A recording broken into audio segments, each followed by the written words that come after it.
ప్రధానమంత్రి నరేంద్ర మోడీ కేబినెట్ భేటీ నిర్వహిస్తున్నారు. భారత్పై సుంకాలు భారీగా పెంచుతూ పోతున్న మోడీని కట్టడి చేసే వ్యూహాల్లో భాగంగా మోడీ కేబినెట్ కీలక నిర్ణయాలు తీసుకున్నట్టు తెలుస్తోంది. ఈ నెలలోనే మోడీ చైనా పర్యటన ఖరారవ్వడం, మరికొన్ని నెలల్లో రష్యా అధ్యక్షుడు పుతిన్ ఇండియాలో పర్యటించనుండడం వంటి అంతర్జాతీయ పరిణామాలు రాజకీయ వాణిజ్య రంగాల్లో కీలక మార్పులకు నాందిగా విశ్లేషకులు భావిస్తున్నారు. రాఖీ సందర్భంగా మహిళలకు తీపి కబురు అందించేందుకు ఉజ్వల్ గ్యాస్ కలెక్షన్ల రాయితీని పెంచే అవకాశాలు ఉన్నట్టు తెలుస్తోంది. ఇదే అంశానికి సంబంధించి మరిన్ని డీటెయిల్స్ మా ప్రతినిధి సైదులు అందిస్తారు. సైదులో కేబినెట్ భేటీ మోడీ నిర్వహించనున్నట్టు తెలుస్తోంది.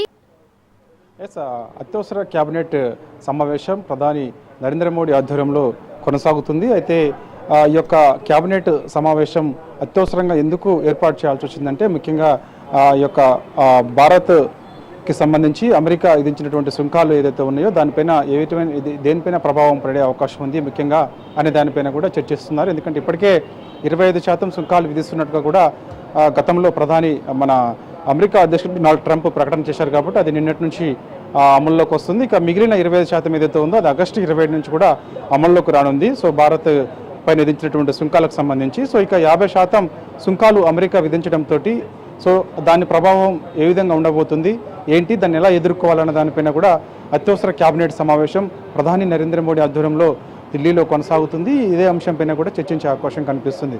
సో ప్రధాని మోడీ ఆధ్వర్యంలో ఇప్పుడు నడుస్తున్నటువంటి కేబినెట్ సమావేశంలో అమెరికా అధ్యక్షుడు డొనాల్డ్ ట్రంప్ విధించినటువంటి 50% సుంకాలకు సంబంధించి భయపడాల్సిన అవసరం లేదు, దాంతోపాటు ఆందోళన చెందాల్సిన అవసరం లేదు. ఎందుకంటే రైతుల ప్రయోజనాలే ముఖ్యంగా భారత్ ముందుకెళ్తుంది కాబట్టి సో అందుకు ఆందోళన చెందాల్సిన అవసరం లేదని చెప్పేసి కూడా ఒక నిర్ణయానికి రాబోతున్నట్టు కూడా తెలుస్తుంది. దాంతోపాటుగా ఇప్పటికే మన భారత్ ప్రధాని నరేంద్ర మోడీ చైనా పర్యటన దాదాపుగా ఖరారైంది. దాని తర్వాత రష్యా అధ్యక్షుడు పుతిన్ కూడా భారత్లో పర్యటించినారు కాబట్టి సో ఒకవేళ రష్యా అధ్యక్షుడు పుతిన్ భారత్లో పర్యటిస్తే తర్వాత అమెరికా అధ్యక్షుడు డొనాల్డ్ ట్రంప్ ఎటువంటి వైఖరి ఆయన కనబరిచే అవకాశం ఉంటుంది ఏంటి అనే దానిపైన కూడా ఈ కేబినెట్ సమావేశంలో చర్చకు వస్తుంది. దాంతోపాటుగా ఇప్పటికే మనం రష్యా నుంచి చమురు దిగుమతి పెద్ద ఎత్తున చేసుకుంటున్నాం కాబట్టి సో ఇది మనకి భారత్ పైన ప్రధానంగా అమెరికా ఒత్తిడి తీసుకొస్తుంది కాబట్టి సో ఇప్పుడు దానిపైన కూడా ఒక నిర్ణయం అంటే క్యాబినెట్లో ఇది అంశం పైన